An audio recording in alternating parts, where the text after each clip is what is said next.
right, this worked pretty good last time. I'm going to stick with this theme, guys. These are the magazine covers from June 1985. So Life magazine, of course, had Bill Cosby on it.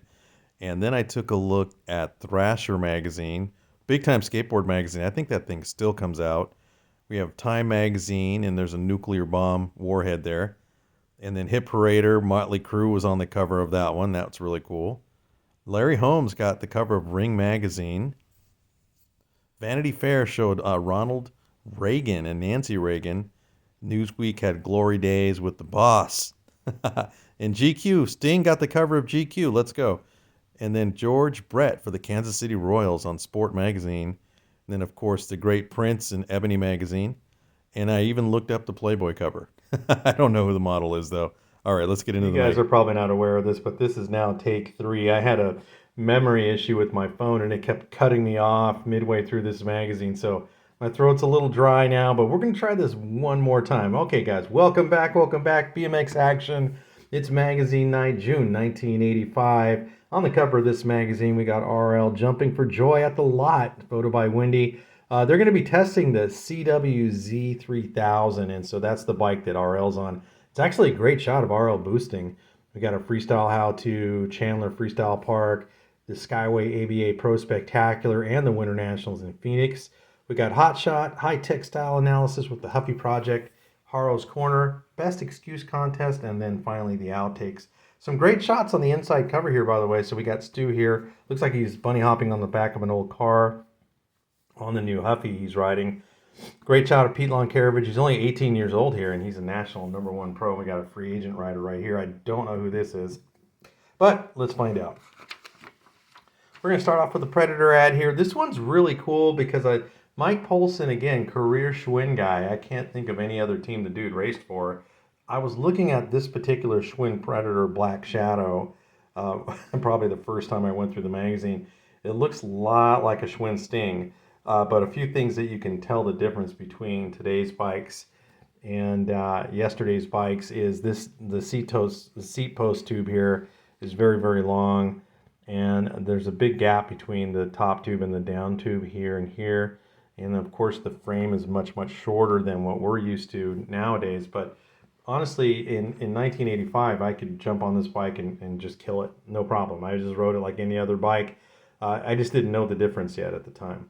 $259.95, and you're on a Black Shadow. That's actually a really cool finish on the bike, by the way, too. RL busting out the Oakley ad here. That's a great shot of RL.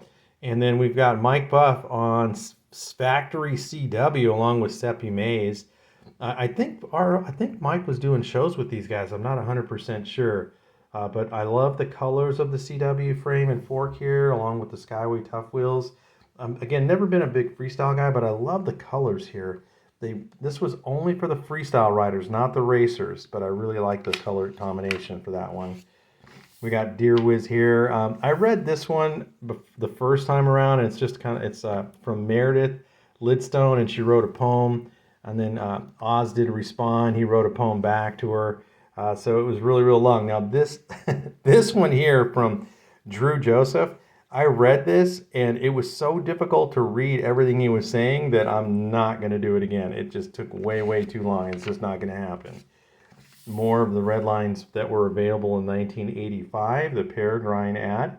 This is great. It's the way they combine this, because obviously you can get Peregrines on the freestyle bikes, and it's displaying it here. And notice how the bikes do not have any sort of red line decals on them, because I guess they were trying to show you can have these wheels on any bike. It doesn't have to be a red line. At least that's my opinion. I don't know. Let's keep going. Great ad here with Team Murray and Scott Clark. I love that shot.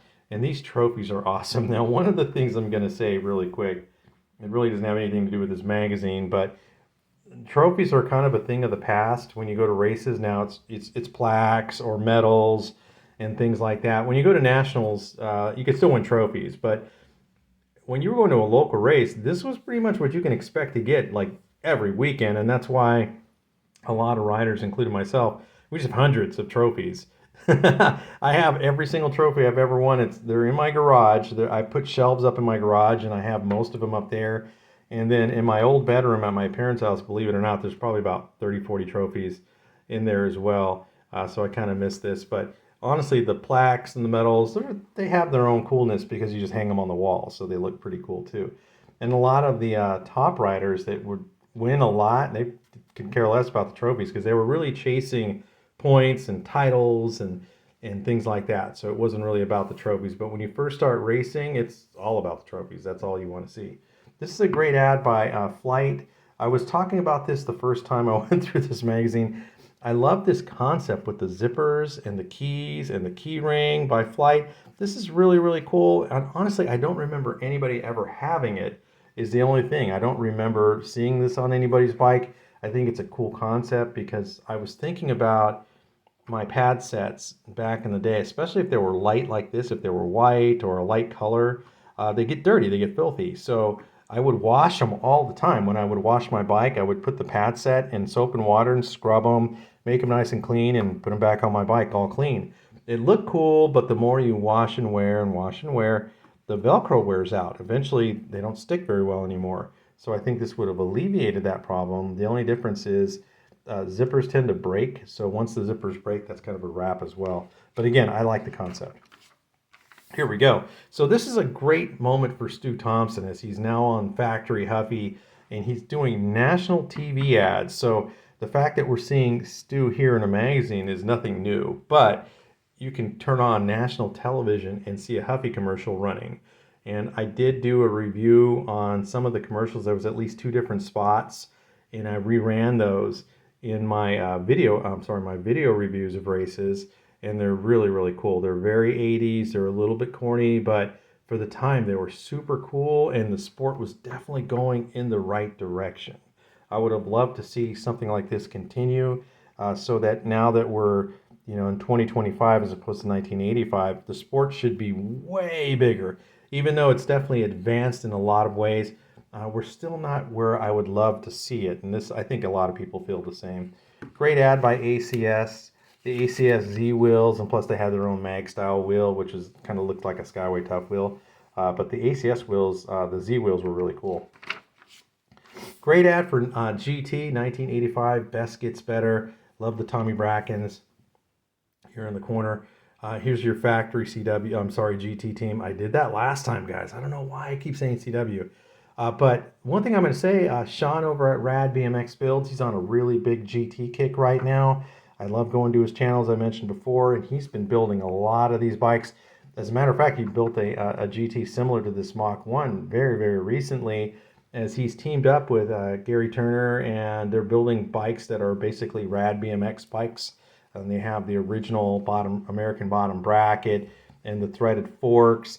And the only difference is that it has a 21.5-inch top tube. So if you were to buy the frame and fork and you get it powder coated and build it up, it's going to ride like a modern bike because the geometry is modern as opposed to the shorter geometry. But other than that, these bikes were quality. And like I said in the Schwinn ad, I can hop on this and tear it up because I didn't know any better. Plus, I'm just a short guy, so it didn't bother me at all. Here we go, the CW Z3000. Yep, it's true. The CW Z3000 with Pistol Pete frame will be flat track. Will flat track with the best of them. You got RL here busting out a power slide on it. Great, great shot. I love the blurred effect, as I mentioned before. This is very, very typical of what you would expect to see in this magazine. Let's keep moving. Here's a great shot of Pete Loncaravage. This is a great shot, actually.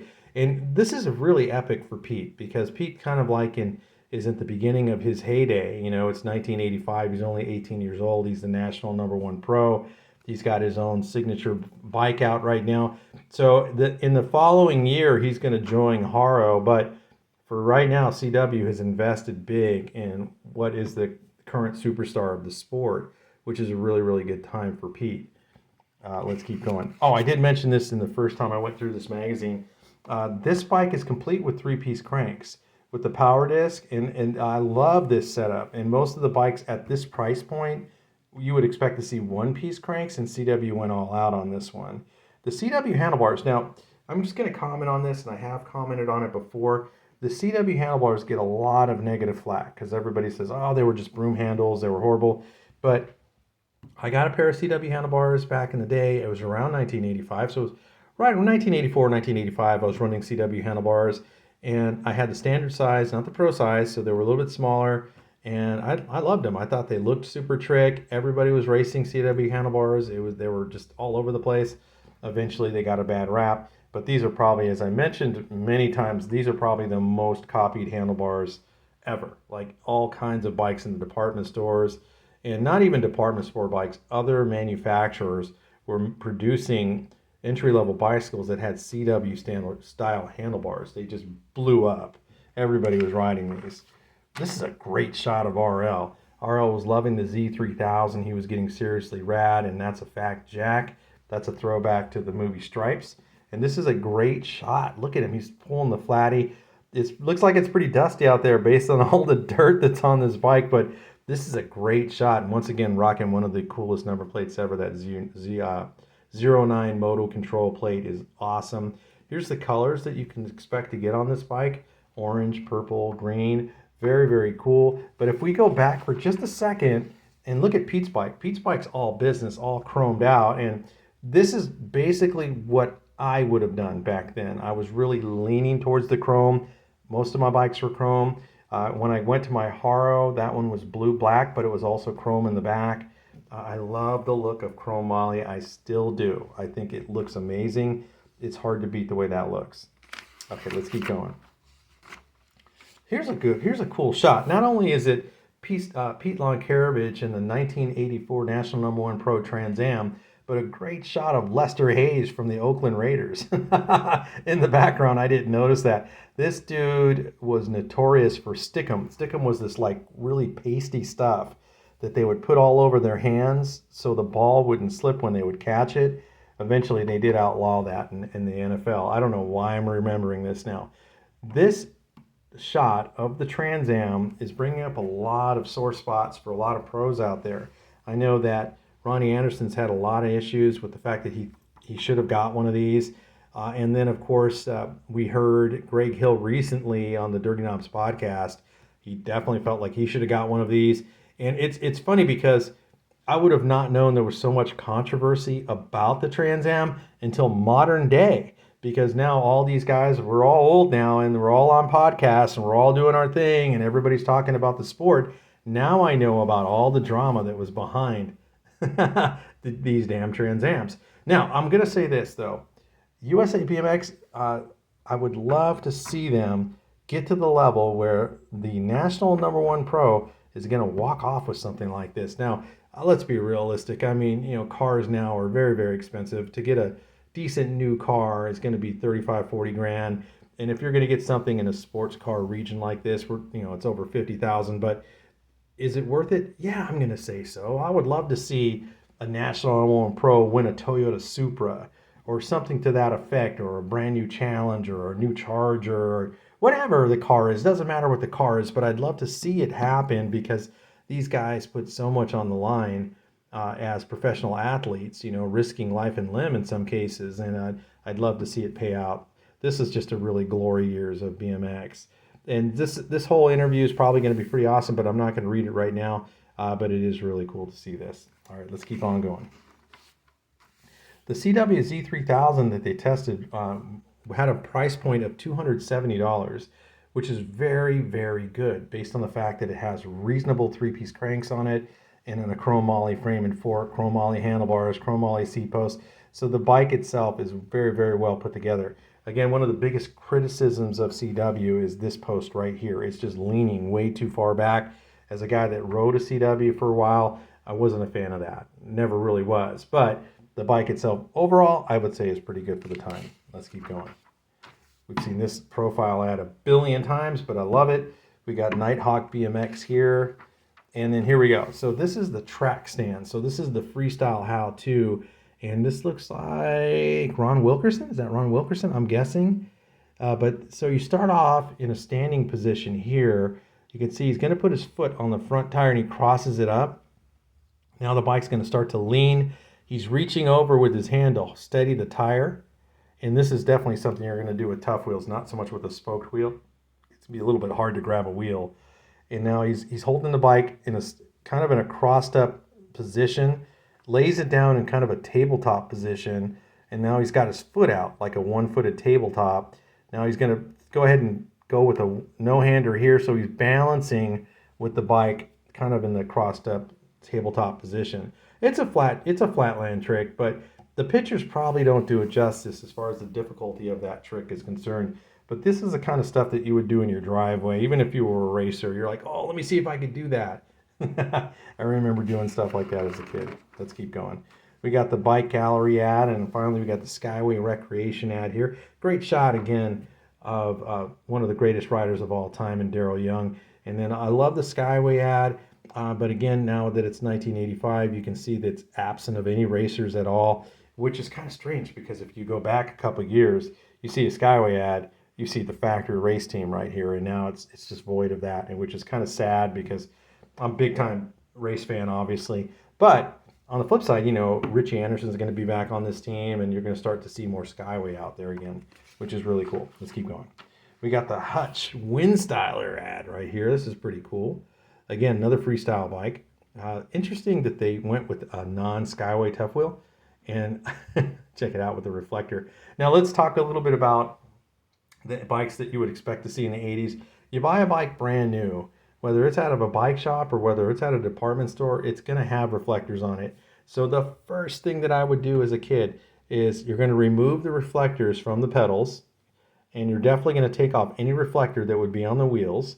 There was usually a reflector on behind the seat post and on the headset. So you had to take off all these reflectors. That was like the first thing that I always did. Now reflectors are there for a reason, so you can be seen at night. But we had to be home when the street lights were on. We didn't care about reflectors. Those things were gone. I just remember that. Great Hutch hub right here. This is really, really cool. I love the chrome with the black in the middle. Really cool. Hutch, I didn't even know Hutch had grips. I never knew that. Or at least I don't remember. That's really cool. So Hutch pretty much dominates this whole entire 2 pages. Let's move on. Another full ad for Hutch here. So we have the street to track transformation. So you have a Hutch Pro Raider for $239, all in white. And then you have the chrome version of the Pro Raider up here. Now the Pro Raider, again, is more of the entry-level style bike, but this bike easily can take you to the expert class with very little modifications because it's so well done. Great bike. Let's keep moving. We got Chandler Freestyle Park here. So now you're going to start to see a little bit of a change in BMX action as we're now starting to get further into the 80s because the freestyle boom started getting bigger and bigger. So it was a little frustrating as a racer to pick up a BMX action in the late 80s because the majority of the magazine now started leaning towards freestyle and there was very little racing. At this point, it's still a pretty good balance, but I think BMX Action did a good job to try to keep racing in the magazine.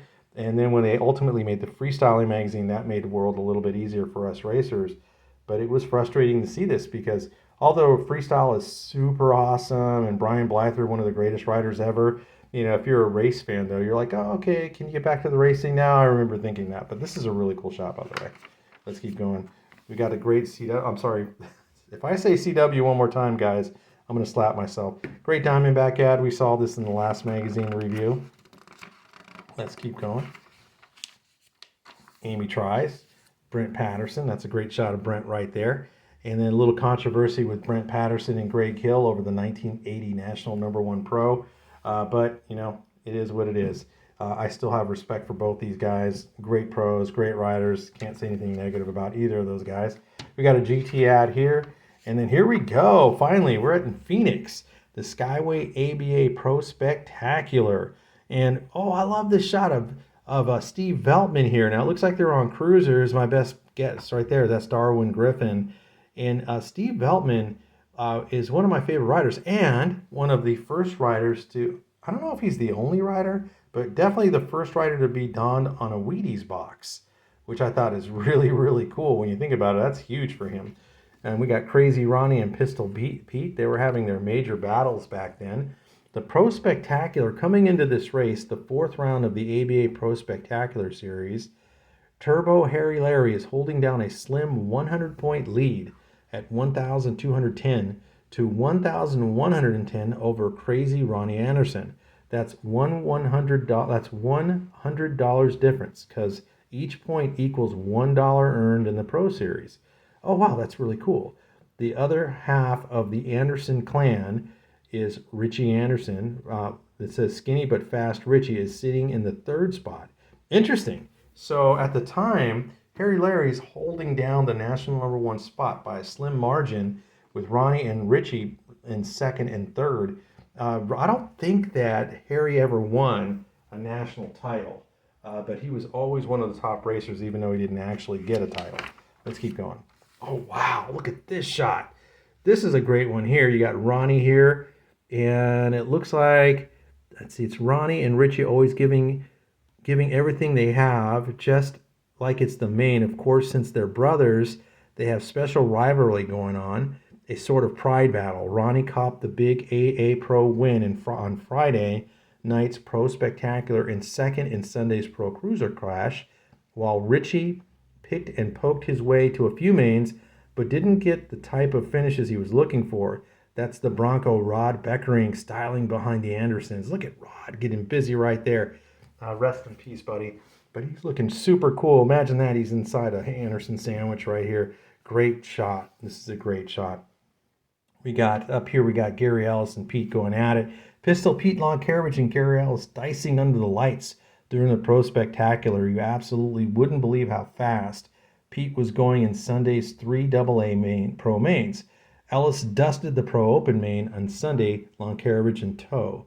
And here's a great shot of Chicken George Sievers right here. These are really, really great pictures. Some of my favorite stuff, obviously.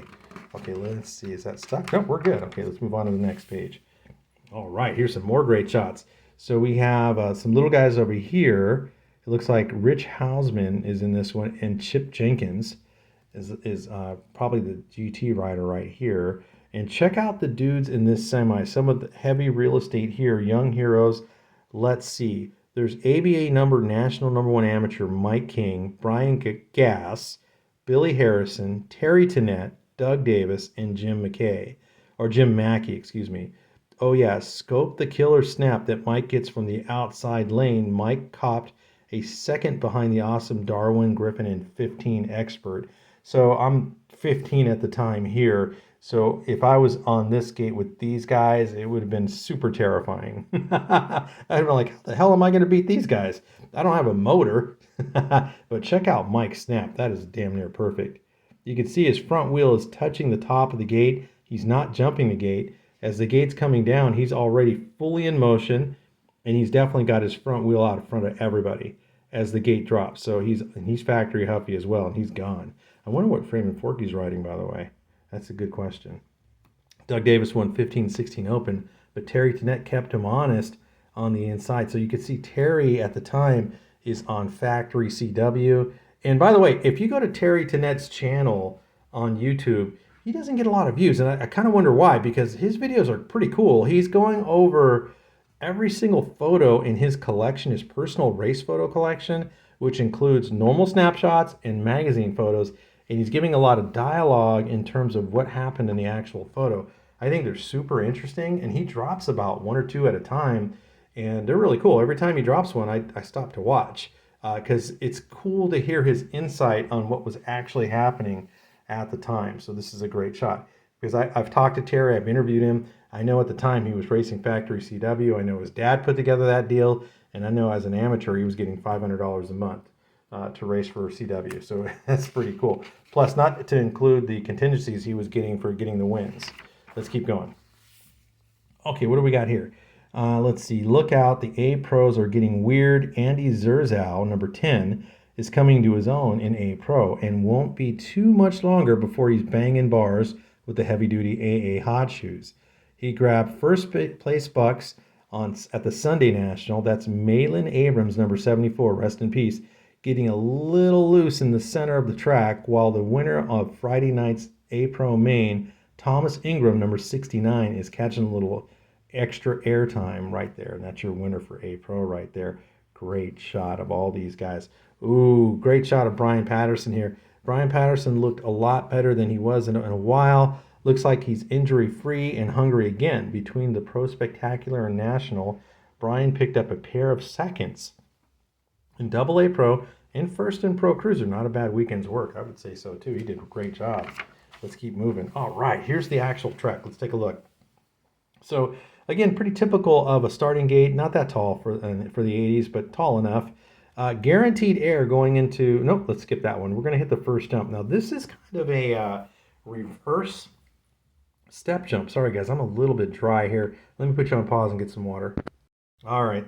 It is officially allergy season as we're in spring, so my throat's feeling it. My nose keeps running, so it's driving me crazy. All right, so let's start again. We got a typical starting hill here, and this almost looks like a reverse step jump. As you can see, it peaks up higher at the beginning of the jump as opposed to the other way around. It says, if you can get your front wheel over the lip on this, dude, you're a killer speed jumper. So most guys probably would have hit and launched and just got backside here, but the fast way around probably would have been the speed jump and then roll down the backside. You're going to hit a very big set of doubles going into the first turn, and then into the soft first turn. There's a roller coming out of the turn, which you could probably easily speed jump, into a small speed jump, into a peaky speed jump. Now it says here guaranteed air. So it's probably happening here as you're picking up speed moving into this jump. It's probably a little bit tall, so it's going to kick you in the air and bring you back down. But you're leading into a tabletop jump that looks pretty mellow into the next turn, which is leading to a traditional step jump, into a set of doubles, into a set of doubles, into a set of triples, and then finally the finish. So for a track in the 80s, I'm going to say that one's pretty damn technical. That looks very technical. So the pictures, when you're looking at it, probably isn't as gnarly as when you were going around the track. This section right here, unless you're a pretty good jumper, you're going to struggle because you're going to have to jump the step, jump the doubles. There's no time to pedal into a triple, which probably everybody rolled through, and then you're going to make your final sprint to the finish line. Let's take a look at the results for that race. AA Pro, Ronnie Anderson won AA Pro, Pete Lonkarevich with the second, Brian Patterson with the third, Harry Larry with fourth, and he was leading in points. Eddie King with the fifth, Tommy Brackens, and then Rob Fade. Pro Cruiser was won by Turnell Henry. Tinker Juarez was still banging bars. Richie Anderson, Toby Henderson, Ron Anderson, and then Dee Leone. Pro Open, Tommy Brackens with the win there, Eddie King with the third, and Harry Larry picked up the third. I'm sorry, Eddie King second, Harry Larry third, and then finally A Pro Money, Thomas Ingram, George Stewart, and Troy Robinson. So the next day, so that was the Pro Spectacular for day one. The Winter National, Pete Lonkarevich got the win the next day.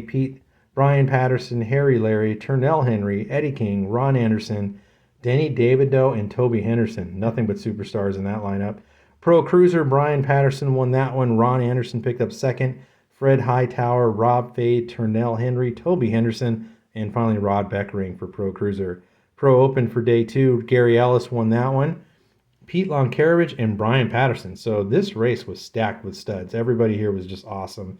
A Pro was Andy Zerzow, and then Richard Bartlett and Malin Abrams finally rounded out the top. For 17 over expert, Charles Townsend won that one. Billy Griggs won 16 expert. Darwin won 15 expert. Matt Hayden won 14x. Robert Swick with 13x win. 12x was Brent Romero. Jeff Schofield picked up the 11x win. Chicken George Sievers won 10x. Mike Luna won 9x. Ryan Krupe picked up the 8x win. Joey Allen won 7x. Rich Hausman with 6x. And then Robbie Morris won 5 and under expert. In the 15 and over trophy dash, Darwin Griffin snagged that one. And 13 to 14 trophy dash was Sean Callahan. Pretty cool. I normally don't read the amateur results, but I was kind of interesting to see who did what at the time. And all those guys were just all superstars. Everybody I just named. And here's some more. I'm not going to go through all of those, obviously. First class BMX. And that was a great ad from ABA.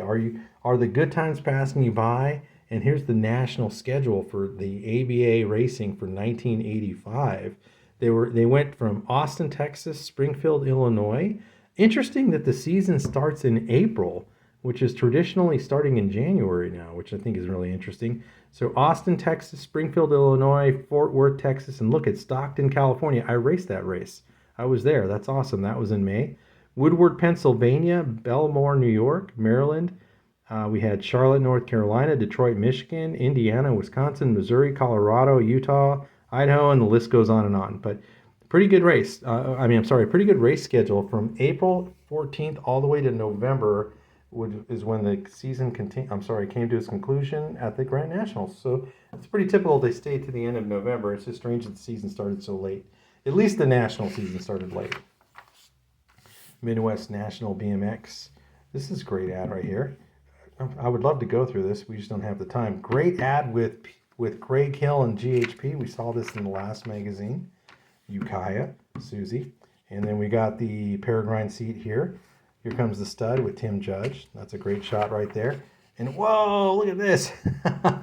Everybody knows the freestylers are crazy, but this is nuts. Dave Norrie doing the Gumby on the front end of his bike, and Robert Peterson getting all red-faced in the midst of a handstand, hanging out together.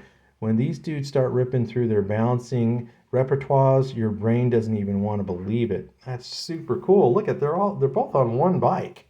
That's actually very, very cool. Rockville BMX is the next ad. We're getting towards the end, guys.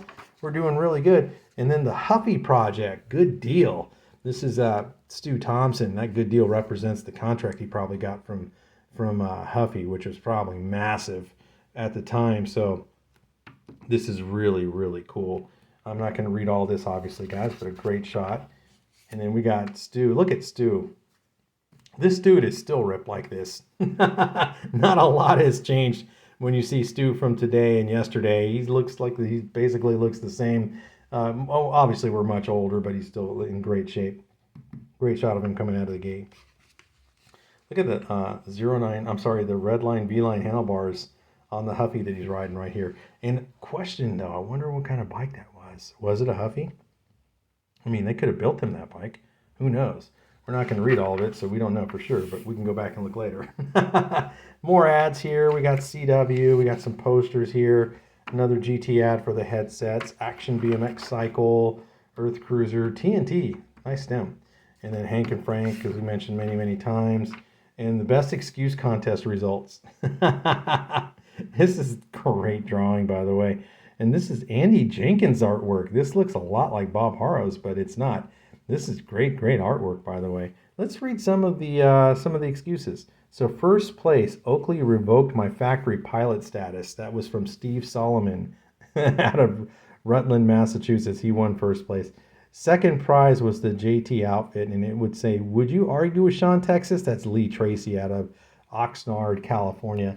And the third place went to Billy Pellerin. He says, I would have won except my helmet cut off my circulation to my head and I couldn't think of what to do. That's Billy Pellerin out of Wilmington, Massachusetts. And then fourth prize, it says, I had it in the bag until I came over the top of the back of the hill. There lying in the middle of the track was somebody's grandma. Oh my God, that's Mike Lickman from Chicago, Illinois. That's pretty cool. And we got the sweepstakes ad with Hutch and BMX Action. Great CW ad. Love the dyno number plate here, by the way. And here's we got the BMX Action Trick Team World Tour. Look at that. Boy, they did some touring. They went from May all the way to July. And in that period of time, they hit 1, 2, 3, 4, 5, 6, 7, 8, 9, 10, 11, 15 stops. Wow. Man, they had their hands full. That is really, really cool. Look at you could have booked them. There's the phone number right here. Frankfurt BMX, SR Cranks and Pedals, Rockville BMX, another GT ad, but this time for the freestyle, and we did it, guys. We did it. BMX Action 1985 is in the books. That was a great, great magazine. I enjoyed this one. I'm sorry I don't feel that great today, guys. My allergies are really getting me, and plus I had to do this 3 times, but in 33 minutes, we knocked it out. Thanks as always, guys, for watching. Please like and subscribe. Next week is race review time, and I will be back. Trust me. Hopefully, I'll be taking some allergy pills beforehand. See you guys next week.